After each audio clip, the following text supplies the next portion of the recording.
kenapa Ci3 ini harus menjadi korban cinta segitiga.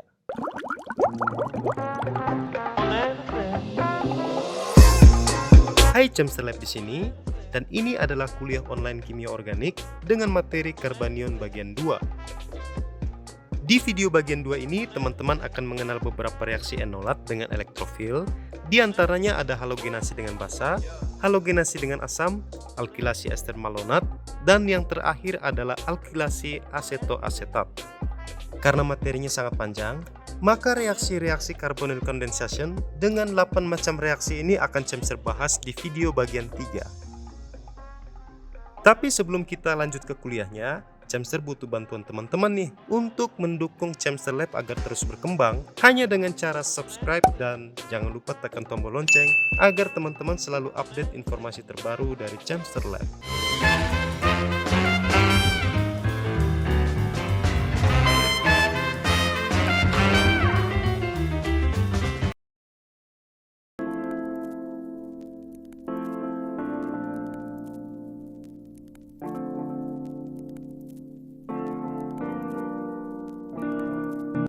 Seperti yang sudah Chemster katakan di awal, bahwa video ini akan menjelaskan reaksi antara enolat dengan elektrofil, yang salah satunya adalah reaksi halogenasi dengan katalis basa.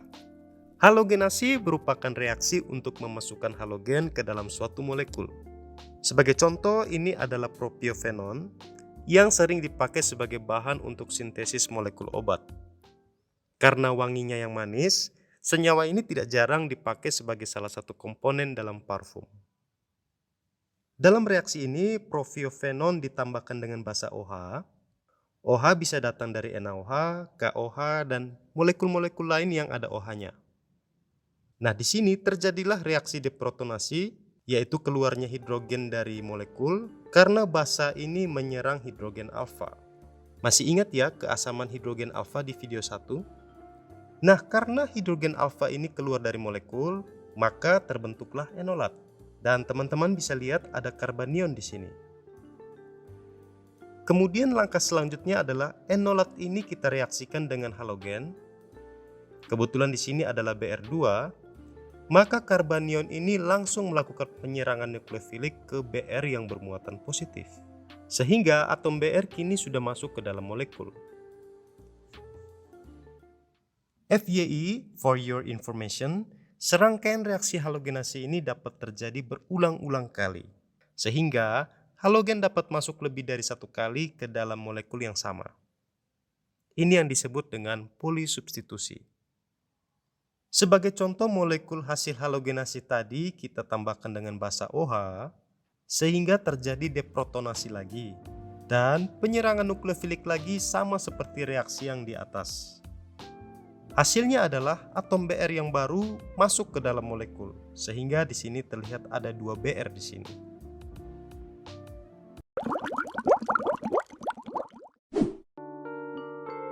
Ini adalah informasi tambahan. Melalui halogenasi dengan katalis basa, kita dapat membuat senyawa haloform. Sebagai contoh, ini adalah metil keton. Untuk membuat haloform diperlukan 2 part reaksi. Part yang pertama adalah kita harus mengkonversi CH3 ini menjadi Ci3. Sama seperti reaksi pada slide sebelumnya, reaksi halogenasi ini berjalan dengan 2 tahap. Dimulai dengan deprotonasi oleh basa OH sehingga terbentuklah enolat. Ingat, deprotonasi adalah keluarnya proton atau hidrogen dari molekul ini. Tentu ini dibantu oleh basa OH.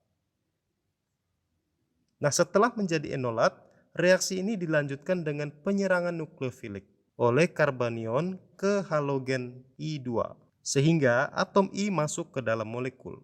Nah, rangkaian reaksi ini diulang-ulang agar semua hidrogen alfa tergantikan oleh atom I, sehingga terdapat 3 I di sini. Oke, part pertama selesai, kita lanjutkan ke part 2, yaitu pembelahan oksidatif oleh basa OH. Molekul hasil halogenasi tadi kita tambahkan basa OH, sehingga OH ini menyerang bagian karbonil. Otomatis, OH akan terikat pada karbonil. Hal ini akan mengakibatkan elektron pada ikatan P akan berpindah ke O, Sehingga kita tandai O dengan tanda min di sini, karena kelebihan elektron. Nah, karena keadaan ini tidak stabil, maka elektron dari O ini akan kembali membentuk ikatan pi seperti ini. Sehingga korbannya adalah semua elektron pada ikatan CCi3 ini harus berpindah ke Ci3 dan akhirnya Ci3 keluar dari molekul.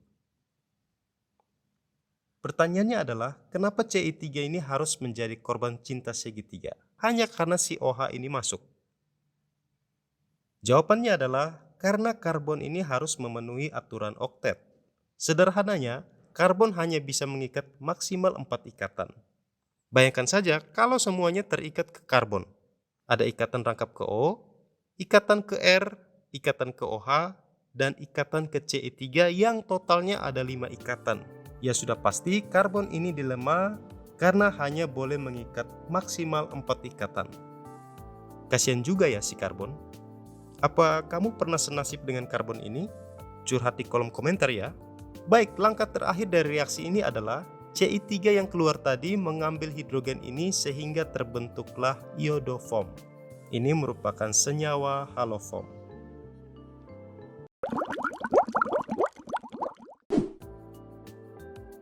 Reaksi kedua yang akan Cemster bahas di sini adalah halogenasi dengan katalis asam.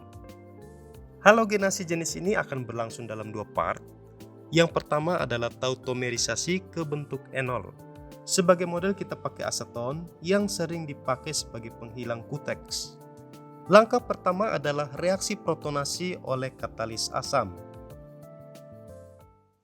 Dan asam di sini kebetulan adalah asam karboksilat.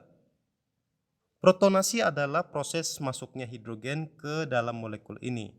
Dan sumber hidrogennya datang dari asam ini. Pertanyaannya adalah, kenapa harus atom O yang menyerang hidrogen asam? Jawabannya adalah karena satu-satunya nukleofil dalam molekul ini adalah atom O yang punya lone pair. Tidak ada karbanion di sini.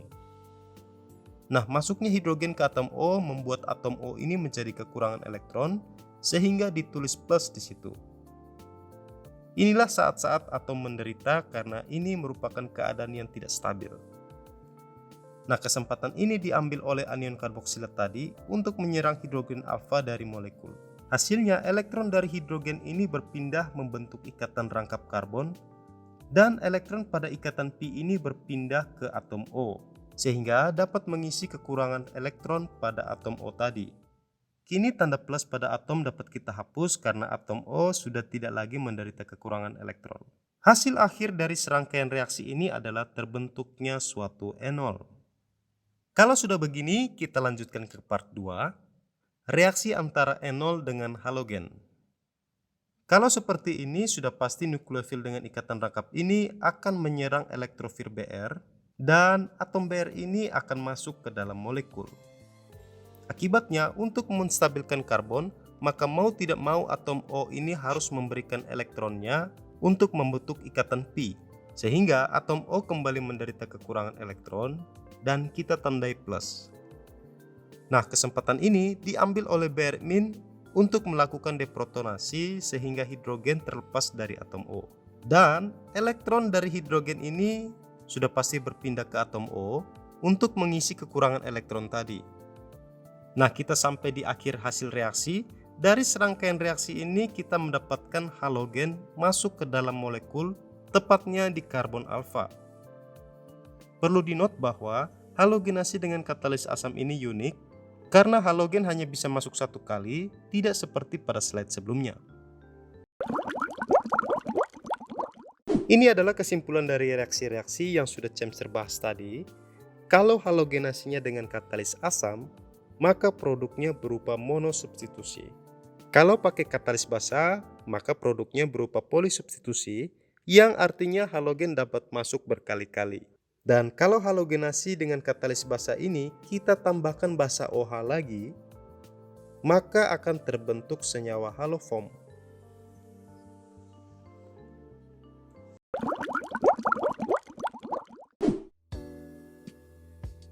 Jenis reaksi selanjutnya adalah alkilasi ester malonat. Reaksi ini adalah reaksi untuk memasukkan alkil ke dalam ester malonat. Biasanya, reaksi ini digunakan oleh pelaku industri untuk membuat asam karboksilat. Ester malonat itu seperti ini, ada dua gugus ester yang mengapit satu karbon di tengah. Dan karbon ini kita sebut dengan karbon alfa, sudah pasti hidrogennya kita sebut dengan hidrogen alfa.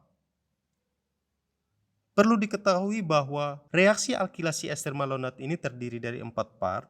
Part pertama adalah deprotonasi oleh basa yang sangat kuat seperti etoksida untuk mengeluarkan hidrogen alfa dari ester malonat. Jika hidrogen alfa sudah keluar, maka akan terbentuk 3 struktur resonansi enolat dan bisa dilihat salah satu di antara mereka adalah karbanion. Jadi, tujuan dari reaksi part 1 ini adalah untuk membentuk karbanion.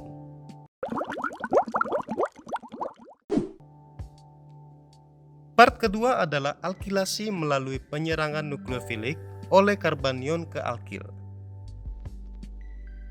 Jadi disinilah momen masuknya alkil ke dalam molekul. Molekul RX di sini bisa apa saja tergantung dari teman-teman ingin molekul yang seperti apa nantinya.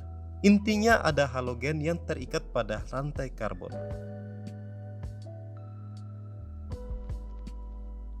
Nah, karbon yang terikat tepat di sebelah halogen ini sudah pasti bermuatan parsial positif. Maka langsung saja diserang oleh karbanion. Dan akhirnya alkil masuk ke dalam molekul. Dengan rangkaian reaksi yang sama, produk ini dapat dialkilasi lagi sehingga terdapat 2 alkil pada ester malonat. Tapi untuk melakukan alkilasi kedua ini, kita butuh basa terbutoksida karena basa ini lebih kuat daripada etoksida yang tadi. Juga karena basa ini sangat besar molekulnya, sehingga efek sterik ini akan menghindarkan basa dari reaksi transesterifikasi. Pertanyaannya, mengapa kita butuh basa yang lebih kuat? Jawabannya adalah alkil itu adalah pendorong elektron. Jadi kalau alkil terikat pada karbon alfa, maka keasaman hidrogen alfa akan berkurang karena ada bantuan elektron dari alkil. Nah, kalau sudah begitu, hidrogen alfa yang kurang positif ini kurang diminati oleh basa yang biasa-biasa saja. Oke, kita harus pakai basa yang kuat.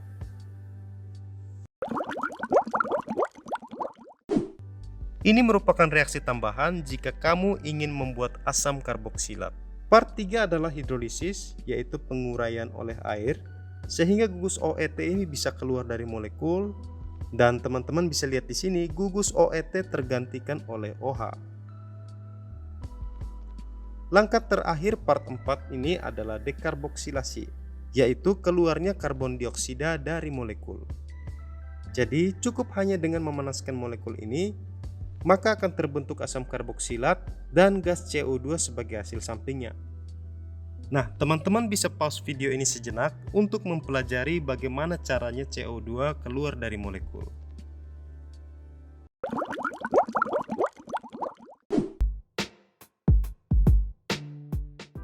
Ini adalah jenis reaksi terakhir yang Cemser bahas dalam video ini, yaitu alkilasi ester asetoasetat. Reaksi ini merupakan reaksi memasukkan alkil ke dalam ester asetoasetat. Jadi sebenarnya reaksi ini mirip dengan alkilasi ester malonat tadi, hanya saja reaksi ini lebih spesifik untuk membuat keton. Ester asetoasetat itu seperti ini, mirip ester malonat. Hanya saja gugus esternya hanya ada satu, sedangkan di ujungnya adalah gugus keton. Reaksi alkilasi ini juga sama seperti di slide sebelumnya, terdiri dari 4 part. Part pertama adalah deprotonasi untuk membuat karbanion. Part kedua adalah alkilasi untuk memasukkan alkil. Part ketiga adalah hidrolisis untuk mengeluarkan gugus OET dari molekul. Dan part yang terakhir adalah dekarboksilasi untuk mengeluarkan gas karbon dioksida. Dan akhirnya terbentuklah suatu keton. Jadi menurut kamu, apa sih perbedaan antara alkilasi ester malonat dengan alkilasi asetoasetat? Komen di kolom komentar ya. Baik, itulah tadi kuliah kita kali ini. Terima kasih sudah menonton video ini sampai akhir. Dan akhirnya sekarang kamu sudah mengenal 4 reaksi enolat dengan elektrofil. Jangan lupa menonton video 3 mengenai reaksi carbonyl condensation. So, tetap stay tune di channel Cemser Lab karena masih banyak konten-konten kimia akan membuat kamu menjadi dewa kimia. Jika video ini berguna bagi kamu, jangan lupa dukung ya agar Cemser Lab dapat berkembang. Hanya dengan cara subscribe dan juga share ke teman-teman kamu yang membutuhkan. Akhir kata, salam dari Cemser Lab.